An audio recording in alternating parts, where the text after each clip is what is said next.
আসসালামু আলাইকুম ওয়া রাহমাতুল্লাহি ওয়া বারাকাতুহু। ব্রাদানে মিল্লাত, আজ আমি আপনাদের সম্মুখে অতি গুরুত্বপূর্ণ একটি বিষয় নিয়ে উপস্থিত হয়েছি। আর সেটি হলো যে আমরা নামাজে যখন এইভাবে বসি, অর্থাৎ তাশাহুদে বসি, বৈঠক করি, আর আমরা যে আত্তাহিয়াত পড়ি, আর সেটি যদি শেষ বৈঠক হয় তাহলে আমরা তাশাহুদের সঙ্গে দরুদ এবং দোয়া মাসুরা পড়ার পর সালাম ফিরি। তো এই যে আমরা তাশাহুদে বসি, বৈঠকে বসি, তো এই বৈঠকে বসার পর আমরা কখন আঙ্গুল তুলব, আমরা এই আঙ্গুলটা কখন তুলব? তাশাহুদের শুরু থেকে শেষ পর্যন্ত, না তাশাহুদের শুরু থেকে নিয়ে সালাম ফিরানোর পূর্ব পর্যন্ত? তো এ বিষয়ে আমি আপনাদের সম্মুখে তুলে ধরছি প্রখ্যাত আলিমে দ্বীন মৌলানা হাফেজ শেখ আইনুল বারী আলিয়াবি রহমতুল্লাহ আলাইহি রচিত আইনে তোহফা সালাতে মুস্তফা প্রথম খণ্ড থেকে তিনি কি লিপিবদ্ধ করেছেন তারই প্রতিলিপি আমি আপনাদের সম্মুখে তুলে ধরছি। আপনারা একবার চোখ বুলিয়ে নিন। আপনারা দেখতে পাচ্ছেন আইনি তোহফা সালাতে মুস্তফা প্রথম খণ্ড, রসুল সাল্লাল্লাহু আলাইহি সাল্লামের নামাজের সঠিক চিত্রের প্রামাণ্য গ্রন্থ।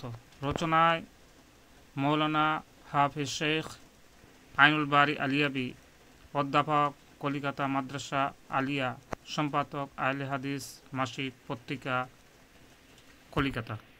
আরও দেখে নিন প্রকাশক হাওলদারপাড়া জামে মসজিদ কমিটি, এস 124, হাওলদারপাড়া, কলিকাতা 700018। সম্পূর্ণ পরিমার্জিত ও পরিবর্ধিত তৃতীয় সংস্করণ, জানুয়ারি 1987। বইটির 153 নম্বর পৃষ্ঠায় এই বিষয়টি লেখক উপস্থাপন করেছেন। দেখুন আপনারা নিজেই, ইশারা কোন জায়গায় করতে হবে। ইমাম নববী বলেন তাশাহুদে ইল্লাল্লাহ বলার সময় ইশারা করতে হবে।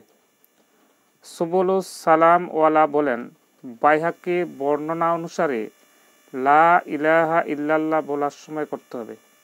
আল্লামা তিবি ইবনে উমর বর্ণিত একটি হাদিসের বরাত দিয়ে বলেন ইল্লাল্লাহ বলার সময় ইশারা করতে হবে, যাতে কথায় ও কাজে তাওহীদের সামঞ্জস্য হয়ে যায়।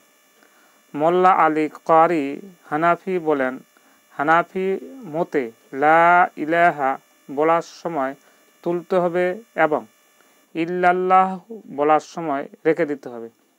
আল্লামা আব্দুর রহমান মুবারকপুরি বলেন ওইসব মতের কোনোটারই প্রমাণে আমি কোনো সহিহ হাদিস পাইনি, তবে ইল্লাল্লাহর উপরে ইশারা করাটা বেশি সঙ্গত মনে হয়। শাফিঈদের মতে ইল্লাল্লাহ বলার সময় আঙ্গুল দিয়ে একবার মাত্র ইশারা করতে হবে। হানাফি মতে লা বলার সময় তর্জনী আঙ্গুল তুলতে হবে এবং পরের পৃষ্ঠায় আসছি আমরা, ইল্লাল্লাহ বলার সময় তা রেখে দিতে হবে। মালিকি মতে আত্তাহিয়াতর শুরু থেকে সালাম ফেরা পর্যন্ত আঙ্গুলটিকে ডানে ও বামে নাড়াতে হবে।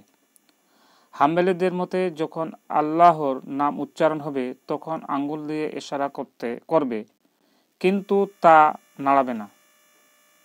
ইবনে উমর বলেন দ্বিতীয় রাকাতে একটু আরামের জন্যই কেবল তাশাহুদ রাখা হয়েছে। তাই আয়েশা বলেন নবী সাল্লাল্লাহু আলাইহি সাল্লাম দ্বিতীয় রাকাতে শুধু আত্তাহিয়াত পড়তেন। এই হলো আজকের বিষয়। আজ এখান থেকেই, ওয়া মা আলাইনা ইল্লাল বালাগ, ওয়া আলাইকুমুল হিসাব। আসসালামু আলাইকুম ওয়া রাহমাতুল্লাহ।